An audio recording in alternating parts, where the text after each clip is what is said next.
FIR பதிவு செய்யப்படாத ஒரு வழக்கில் காவல்துறையினர் புலன் விசாரணையே தொடங்கக்கூடாது என்பதுதான் சட்டம். எஃப்ஐஆரே இல்லாத ஒரு வழக்கில் ஒரு நபரை எந்த அடிப்படையிலே புலன் விசாரணை என்கிற பெயரால் இந்த கொடூரத்தை அரங்கேற்றினார்கள் என்பது அதிர்ச்சி அளிக்கிறது. வழக்கமாக காவல் நிலையத்தில் உள்ள சட்டம் ஒழுங்கு மற்றும் குற்றப்பிரிவின் ஆய்வாளர் முதலில் இந்த புகாரை பெற்றிருக்கிறார், சிஎஸ்ஆரை தந்திருக்கிறார்.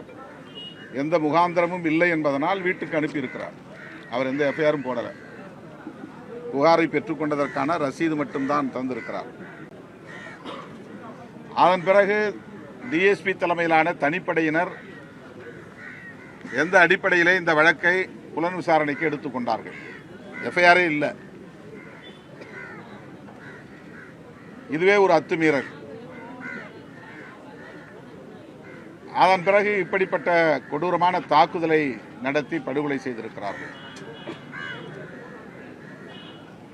உச்சநீதிமன்ற நீதிபதிகள்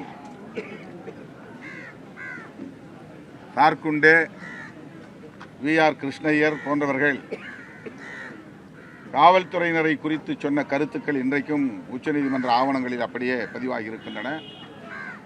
காவல்துறையினர் சட்டப்பூர்வமாக அங்கீகரிக்கப்பட்ட ரவுடிகள் என்று பதிவு செய்திருக்கிறார்கள்.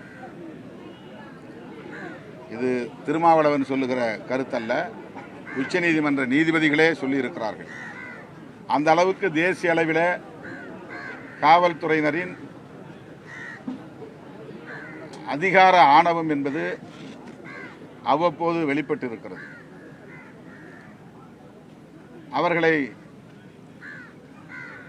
மனித உரிமை உணர்வுள்ளவர்களாக விழிப்புணர்வு பெறச் செய்ய வேண்டும் என்ற வழிகாட்டுதல்கள் தரப்பட்டிருக்கின்றன.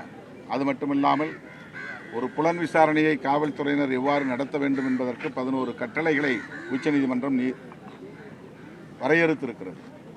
விசாரிக்கக்கூடியவர்கள் யார் என்கிற அடையாளத்தோடு யூனிஃபார்ம் இருக்கணும், அவங்க பெயர் இருக்கணும், என்ன வழக்குக்காக விசாரிக்கிறோம் என்கிற தகவலை சொல்லணும் போன்ற 11 கட்டளைகள் பிறப்பித்திருக்கிறார்கள்.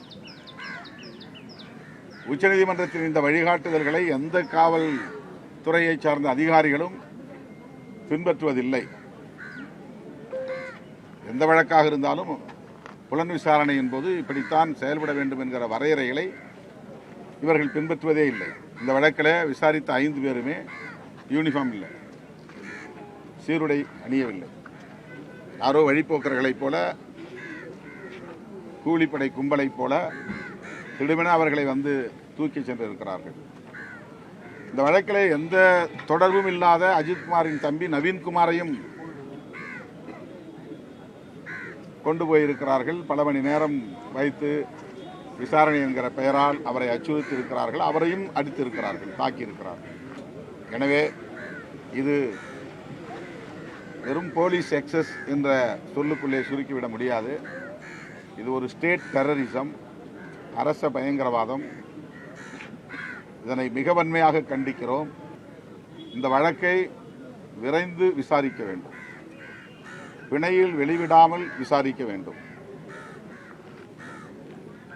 காலம் தாழ்த்தாமல் விசாரித்து நீதி வழங்க வேண்டும் என்றும் காவல்துறையின் அமைச்சராகவும் இருக்கிற நம்முடைய மாண்புமிகு முதலமைச்சருக்கு விடுதலை சிறுத்தைகள் கட்சி வேண்டுகோள் விடுக்கிறது. பிளே ஸ்டோர் மற்றும் ஆப் ஸ்டோரில் இருந்து பாலிமர் செயலியை QR கோடு மூலம் பதிவிறக்கம் செய்யுங்கள். செய்திகளை உடனுக்குடன் பெறுங்கள்.